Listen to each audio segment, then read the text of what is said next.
Digital radio, FM, your smart speaker, and on BBC Sounds. Drivetime on BBC Radio Scotland.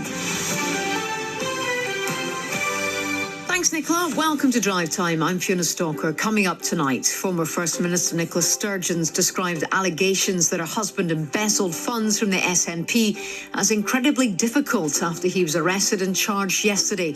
We'll bring you the latest. Also tonight, more tensions in the Middle East after reports of an Israeli strike on Iran. It comes after Israel experienced an Iranian bombardment at the weekend. The US calls for calm. Meanwhile, Drive Time understands that women in Grampian are waiting up to 103 weeks to see a menopause specialist.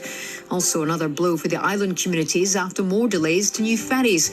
We'll be speaking to a disabled runner set to be the first person with cerebral palsy to have completed all 6 major marathons this weekend. And what does the Blue Nile and Taylor Swift have in common? Nothing you'd say until now. Before that, Vic has the news. Nicola Sturgeon says it's incredibly difficult that her husband has been charged by police investigating the alleged embezzlement of funds from the Scottish National Party. Peter Murrell, who's 59, was chief executive of the SNP.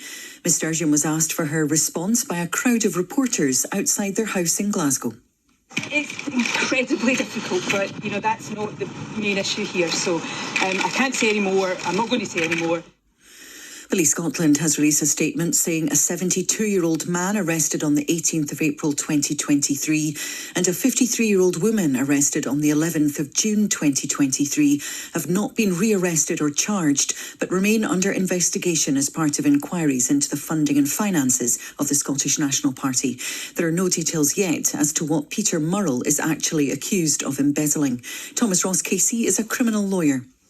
The nature of the crime of embezzlement is really quite simple. You have somebody else's property on trust, you have instructions to do X with it, and instead of doing X with it, you do Y, and you do that with the intention of obtaining a benefit. So essentially, it might be easily described as theft of property which you have lawfully in your possession, in contrast to property that you go and take from somebody else.